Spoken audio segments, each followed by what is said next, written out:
I'm Beth Pariseau, Senior News Writer at Tech Target, and this is IT Ops Query Season 2, The State of SecOps.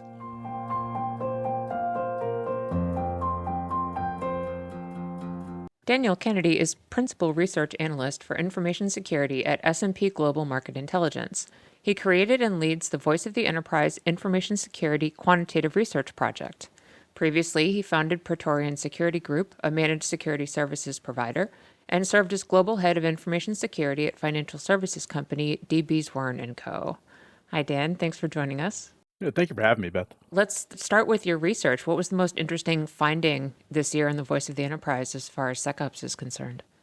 Yeah, there were a number of things, but the one thing that jumps out to me every time is I ask a question about the alerts you're aware of as a security operations manager or leader that you're not investigating, but you want to.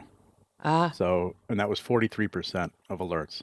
Wow. So it's kind of a damning metric. And every time I say this, I get a lot of questions. And so you have your security analytics solution, whether it's based on a SIM or XDR, whatever it is, and it's giving you alerts. And you have the ones you investigate, we'll call those known knowns. You have the ones you get that you're unable to investigate. So sort of known unknowns, if you will. Like you know something's wrong, but you haven't had a chance to look into it. And then you have the things that the tool is not catching. We'll call those unknown unknowns. You have no indicator they're there. You don't know anything about them. So this one's a tough number in the sense that your tool is letting you know there's some smoke there and you need to investigate it, and you just don't have the person power to do it. And not to make this a long answer, but every time I bring this up, someone's kind of ready to jump down my throat about the security skills shortage and how, how that debate has sort of gone off the rails a little bit. And I agree that it has. People present insane numbers, millions and millions of unfilled security positions. And well, then why can't my colleague who's been looking for a job for 6 months find a position then? And those are all really real issues. I have my own strong opinions on them in terms of how security job recs are written up and the expectations around them and compensation levels offered. There's a long discussion to have there. HR, hiring gates, whatever you want to call it. But we can't lose sight of the security operations manager, the SecOps manager, saying, yeah, I don't have the people to investigate this.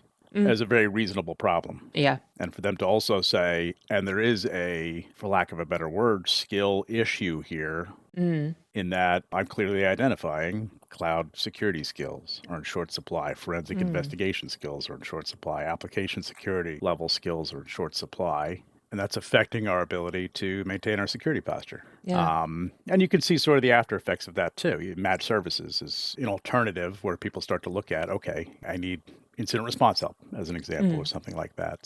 So let's dig into the skills picture a little bit. What do you think is causing the so-called skills shortage? What do you think could be done about it? I think some of it is the expectations we're putting on security teams to maintain posture while at the same time constraining resources. So I don't think teams are very big for the most part. I think while budget is increasing, it's very hard for me to sit here with a straight face and say a budget that goes up 20% a year isn't enough budget. But a lot of it goes towards product and stuff like that. Actually, people costs are being reduced here in 2024. Right. I don't know if that's the right place to cut when you look at the amount of security problems even large enterprises are having. So I would push back. Security always has the issue, and I was a CISO, as you mentioned. Proving value is a hard problem. People start sit there and talk about ROI and things like that. And I was a development manager. ROI arguments are easy. Just to walk in and say, I'm going to save you $1 million. I'm going to make you $1 million. It was a short conversation. I'm going to do X, Y, and Z in 9 months, and you're going to make money. And when I start to say, we're going to have a loss avoidance of this amount of money, I'm going to protect against a problem we may not have already had yet. Security is a little easier when they've already had the problem, and then you can kind of come in and say, I can fix that. I've had that situation come up plenty of times, too, and those are the opportunities to really get certain things done in companies that have found religion, I'll say, is a non-PC way of putting it. But well, I mean, at this point, too, who hasn't had a problem with security? I mean, it seems so ubiquitous. It's like business continuity events. It's like you have the major problem, and then the memory of the problem fades away over time. Oh, boy. And so you almost want to strike while the iron's hot. When I was a CISO, we had one gentleman work for us as a contractor, but he was basically working for another company and exfiltrating financial models. That was his entire purpose of being there. I had wanted to implement data loss prevention strategy. So not just the endpoint solution, but something on the network and email and all this other stuff. And I had sort of the numbers around it that I'd need for budget. not to be callous, but as a CISO, you kind of have to have the plan ready to go off the shelf and just as soon as the problem occurs, be like, oh, Mm. we can prevent this from ever happening again. And we were fairly successful stopping subsequent problems like that in an industry. You mentioned that company, but it's hedge fund. The hedge fund space, private equity space, VCs are extremely competitive. They want to know what the other folks in the industry are doing. So this is a real problem. Hmm. Yes, everyone has problems, but their memory of the problems fade away quickly. I mean, Hmm. I'll give you an example. Companies that had some percentage of remote work were eminently more prepared for the pandemic than ones that didn't, Hmm. because for them it was scaling up. We already have remote workers. We've explored all these problems. We've got all the panic calls to the help desk. Companies that didn't allow remote work had a huge upcharge in learning how to deal with it. Hmm. Well, guess what? Now we have some companies full RTO. We're going to eliminate this. And you sit there and do wonder, wow, your memory is short. Don't you want to Yeah. maintain some capacity in this regard, some skills in allowing people to work remotely? And that's just one example. You also mentioned hiring practices contributing to skills issue. Can you say more about that? This is a controversial opinion for me, potentially. I talk to a lot of folks entering the industry who come out of sort of cybersecurity programs at university and stuff like that. And some of it may be my own path to the industry. I started out as an application developer, and the CIO at the company I was at the time asked me to get more involved in the application security side of things because there were a number of third-party tests at the time that were triggering results that we had to come up with architectural solutions for. We had started doing one-off things and trying to answer these tests, and we weren't doing great with it. And the security team were very capable, but they didn't have the application background, especially we were developing some of the first brokerage websites. Mm. So didn't have the sort of complex internal custom app dev background they needed to sort of translate findings against these applications into sort of actionable things we could do across platforms. And that was my entry to security, but I needed the background on the tech side to be successful. I couldn't just Hmm. start in security. And one of my big challenges when I became a security executive was learning the network side much more thoroughly. I went back for a master's at Norwich. So incident response and then the governance side of things. I entered Mm. the industry. I felt like, wow, there's 20, 30 years of prior art here that I'm not aware of. I need to learn all of it. Mm. Do you need to do all that to be successful? I don't know. I mean, that was my approach. But I don't know that you can just start in security. So the Mm. idea of security as an entry-level position always seems difficult to me. And the idea that you're going to start in a SOC and work your way up. Some people are going to do that. I mean, people have different career paths, but I don't know that that's a great established path to walk. SOC is a tough position. Most folks would be better served starting out as different things within IT, Mm. sysadmins, programmers like I was, or developers, something like that. Because it's a second tier career, it's hard to create new security professionals. There are a lot of folks who have a background, but they're frustrated because they're not getting hired and there's issues there. So, and then in terms of skill shortage itself, we're asking a lot of people. I mean, I was Mm. talking to one SOC manager, this is a year ago now, but he raised an interesting problem. He said, we're an enterprise of scale. We have 3 different cloud hyperscalers. Mm. So in my SOC, and by the way, I have to justify every piece of headcount there and everything Hmm. is, I need a GCP person, an Azure person, an AWS person. They all need to understand the stacks of each cloud provider. So I'm hiring for the most difficult skill set in a position that's kind of a tough sell anyway, because you're sitting there monitoring alerts all day. Yeah. We've created some job designs that are difficult, and we're experiencing that. Is there a path forward in terms of greater automation, AI, regulatory scrutiny, forcing people's hand? What do you think? How do you think this plays out? I get upset when people just start doing the hand waving automation thing. I don't, Sure. that bugs me because I've automated a great many things in my career. And the truth is, automation is a lot of work up front to make things easier in the long run, Yeah. no matter how you do it. And Hmm. so you have to have a very good understanding of what you're doing today, the processes in place, and then think about how to automate it. It's not something that you're going to do a poor job on today that's poorly understood. And you're just going to hand, well, we'll automate it and it'll be Huh. fine. Yeah. The AI stuff has a lot of promise. Machine learning has had a huge impact on SecOps and generative AI assistants. There's something there that Hmm. could be very good. Like anything else in tech, especially when you get into investing money in it, the hype machine is in absolute overdrive. Sure. And so when you start to make wild promises that aren't met, it's funny. You can actually create a lot of benefit. And in a SOC, the idea that we can simplify some of these manual tasks, looking things up, trying to enrich information with other pieces of information, using common language, conversational language to get at that. So we don't necessarily need to be experts in every little system we're getting into. Mm-hmm. Huge potential there. And yet, if we start over-promising what these Gen AI assistants are going to do, there's just going to be disappointment at the end of the day when we implement these things. The last piece you mentioned was regulatory. Yeah, I mean, that's funny. Game of Thrones, winter is coming. But Europe implemented some very serious governance over this with serious penalties in place. Mm-hmm. The U.S. is a different regulatory environment. The appetite for regulation is different. But there's no way that we can continue on the way we are. Every breach is an economic externality. It's borne by consumers or the people whose information is breached. That the total cost is borne by those folks. Right. Any situation where you can take risk, make money off the risk, and it's not your risk to take. You're taking a risk based on something bad happening to somebody else. Is A, a risk business will continue to take, and B, is what regulation is meant to answer. You can't dump toxic sludge in a river, and you can't continue to have costs of every breach borne by consumers. Yeah, there's definitely a sense of something's got to give, but I got to tell you, I've been having that something's got to give conversation myself for about 6 years now. And I do. Yeah, and I find myself asking just about everybody I talk to on this topic, what's it going to take? I did a episode about critical infrastructure and SecOps, and it'll make the hair stand up on the back of your neck, the risks that people aren't even aware of. S&P has this incredible thing called Zero Week, which is basically a huge energy conference in Houston. And a couple of years ago, they asked me to go, which is funny for me. My expertise is, I'm a generalist, but I wouldn't say I'm an IoT, OT expert in any sense of the imagination. I understand it, and I've done some things. Wow, I sat with 3 folks in industry, one from a major energy provider, a college professor who does nothing but study this, and then someone, the scariest one, someone who does regional energy concerns. So very underfunded, small power plants. Yeah. And I just ended the panel with, you 3 have scared the hell out of me. Yeah.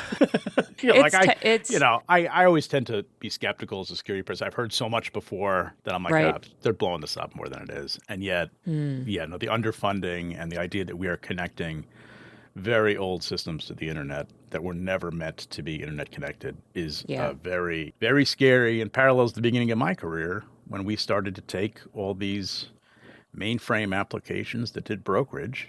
And the idea was, we'll just expose them to customers via the internet. And you're like, wow, there's a lot more steps than that involved. Yeah.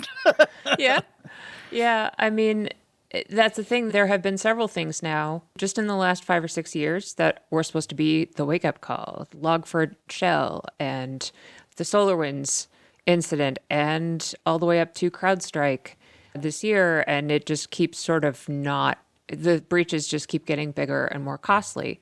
And that's not even talking about critical systems that have the power to actually endanger people. We're just talking about money there. But it keeps happening. So, I mean, how do you see this playing out? I don't think the regulatory regime is going to catch up until we start to really include people with backgrounds in technology in lawmaking activities. So, especially in the U.S., we're sort of consumed with lawyers basically being the people that should write law. And that's not to say anything bad about lawyers. It's a noble profession. However, in all my interactions, the intrinsic technology knowledge is not there.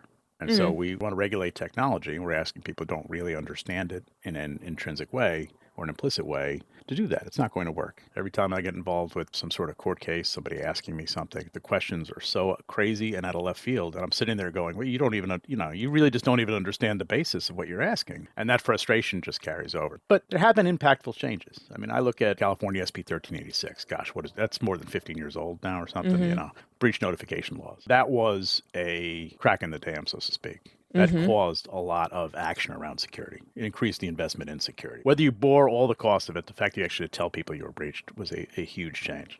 Right. And it can happen that fast. And when you look at some of the ways that law was pushed through, some of the reasoning and the part of different lawmakers, you sort of smile because you're amazed they actually got there. They were talking about privacy concerns, and gosh, one guy got a catalog to his house he didn't want. It was like the reasons they got there were bizarre. Sure. Because again, that base technical understanding isn't there in a society that runs on technology, which is kind of bizarre. I asked Jan Napolitano that once because I said, is there ever going to be a secretary position for technology? And she said, no.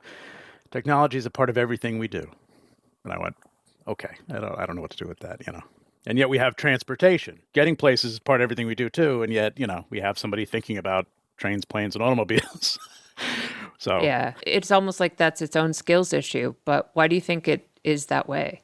tradition, we're slow to change. We're generally skeptical of regulatory concern. Some regulatory change has been cloddish and thoughtless, and therefore it makes us reticent to use that lever.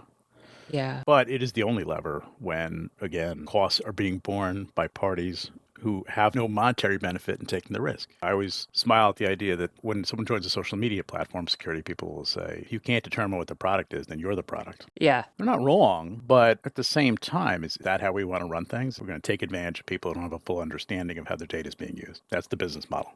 That to me is an obvious case for regulatory control. We have consumer protections a lot of other places. Why don't we have them here? That's an excellent question. So, was there any particular trend or story that you followed this year? Yeah, and it's neat. I mean, our study is pretty huge. We've done it in this form since 2015, and now they're letting me go out to the panel of security leaders 8 times a year on 8 different topics. Cool. So we really built this thing up. It's really long running. We've been running it since 2015, and I have data points that I can present a chart where it starts in 2015 and ends in 2024.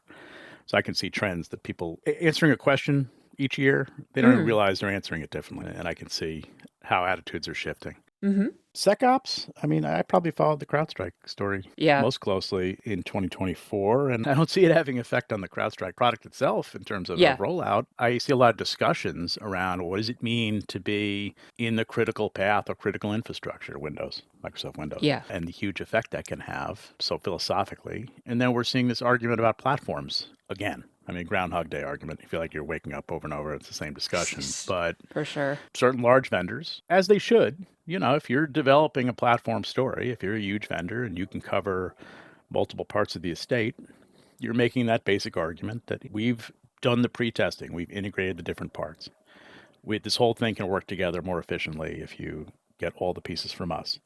Security buyers are a peculiar breed. I used to run, before we did this study in 2015, I ran a study called the InfoPro, and I ran both the networking and security sides of it. And it was funny listening to people with not the same, but similar technical backgrounds with totally different approaches to platform implementation. The network folks were completely comfortable with that idea. Hey, we're a Cisco shop. Right. That's what my training is in. And I came from a world where a mainframe world was the same kind of thing. I would say, I want to get an application security testing solution in. And the first question from procurement, well, does IBM do that? We have a lot of mainframe credits. And I go, I don't know if they do or not. It's not a vendor I'm looking at the moment. And it was funny. We would have discussion. The idea that you have a single responsible vendor and that they can make things work together more easily. Security has always had a willingness to go best of breed and stitch it together themselves. And actually, when I talk to CISOs about it, their biggest complaint is not the best of breed piece. It's when a best of breed vendor attempts to do something off to the side and then it conflicts with the vendor next to them. So like you're getting outside of your area of expertise and now you're breaking things that I already have in place and I don't like that. Vendor management, they laugh in my face. Like, it's like, now we got 40 vendors. It's a spreadsheet. You joking. Yeah. Like, I can manage the vendors. It's the actual technical implementation and the production is the issue, not paying vendors, having to talk to 20 or 30 people. So the platform argument sort of arrives in the midst of that. And even within that, you have a lot of variation. You have some folks who have acquired a lot of parts, and there are arguments that these really aren't that integrated. It's now just kind of a holding company with a lot of different point products. There are more integrated solutions where people clearly do say, no, this works better together. And then there's this other federated concept I won't take credit for. My colleague Scott just threw out this center of gravities thought, and it really resonated with me earlier this year. He said it's not really platforms per se, he said, but there's definitely centralized products and other products sort of satellite around. And they become mini supply chains within security. So SecOps is a great example. You think about something simple like a SIM. You have all these different things that then get to layer on top of that or behind it. So SOAR layers behind it, UEBA layers into it, machine learning implementation layers into it, threat intelligence layers alongside of it as a sort of a supply chain to the analytics solution.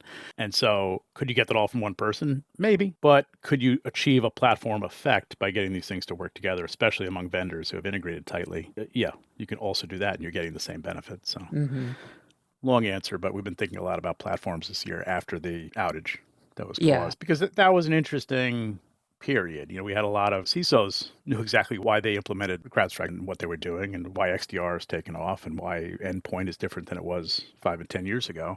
But there were a lot of CIOs and other executives asking, what does this thing do? How is it taken off this fast? Why do we have it in place? And I think people had to answer that question, apparently successfully, because again, I don't see a revenue effect at all. Right. But yeah, that's been one to follow, and just this platform argument that's been made in the wake of it. It's a really basic, I think the journal said, too many eggs in one basket. And it's like, Yeah. that's probably an overly simplistic argument when we get into it. So where do we go from here? Are we still sitting here in a year talking about these same stubborn patterns? Is there anything you expect to change significantly in the next year or so? In the next year, I'm not sure that time frame is long enough. I mentioned we have data going back to 2015. I do see things improving, and it improves. I hate to say it because we act like technology is moving at the speed of light. And as you say, these patterns move at a glacial pace, but they do move. So application security, which is probably most near and dear to my heart as a security professional, we've been talking about shift left for a decade. Yeah. I can pinpoint the moment around 2000, 2001 where teams actually were both using the tools, AST tools, about 50-50. And it's stuck there last couple of years, which means developers are using AST half the time and security is using it half the time. That's a very positive development from my perspective, because the split used to be 70% or more security, 30%, 20% application development. That means shift left actually sort of happened. We started moving defect identification earlier in the cycle. We started running these tools as people are writing code. We're actually fixing things. So this is where my career started. It wasn't like that when I started. My first project was, we resolved something like 97,000 C and C++ vulnerabilities in a code base. There's no good occasion to approach a project like that. Yeah. And so you have to make incremental change. You have to make sure you're developing code securely and safely. Is everybody doing it? No. Is it perfect? No. Are the regulatory things we need in place to make this universal in place? No. Are we much better than we were? Is CISA out there talking about secure by design as if it is something everyone should know how to do? Are they starting to insist upon it in the government space? All positive things. My other favorite piece of long-term data is the attitude towards cloud security. When I started asking about it years ago, I would get all variation of answer that something like, well, the cloud provider should take care of that, which is completely wrong. And I've watched the answer evolve to an understanding of the shared responsibility model to a certain extent. An understanding that if a hyperscaler allows you to do all these great things in the cloud, that customization allows you to do insecure things. It's a necessary evil as part of it, and the cloud provider is doing a ton of work to try to set you up with guardrails and, bubble wrap things so you don't break things, or they indicate to you that you are doing something that's a little risky, and do you really intend to do that? But at the end of the day, they're allowing you to set up your own applications in the cloud, and you need flexibility to do that. The percentage of folks saying we could identify a breach in our cloud based on our own security monitoring infrastructure has improved over time dramatically from 2015 to 2024. The percentage of folks thinking that the cloud provider somehow just takes care of this has gone down. Okay. So that's another one where if I'm asked to give people encouragement, that's my encouragement. Security is working more effectively with other teams, and certain long-term problems are getting better, even if it seems like they are not. And then, we talked about endpoint a lot. We talked about Crowdstrike. The XDR platforms of today are considerably more advanced than the endpoint security stuff we were doing, antivirus stuff we were doing 10, 15 years ago. Now, they've met the threat to a certain extent. Threats have gotten much more sophisticated. The needle is always moving, but the fact is they are better. Well, on that note, it's been a great discussion. I really appreciate you taking the time, and it's always good to talk to you. Great. Thanks, Beth. This has been IT Ops Query Season 2, The State of SecOps. If you have any feedback on this episode or want to share questions, comments, or stories we should consider covering, please reach out to me at B as in boy, P as in Peter, A-R, I, S as in Samuel, E-A-U at techtarget.com. Please consider rating, reviewing, and subscribing to this podcast on your platform of choice.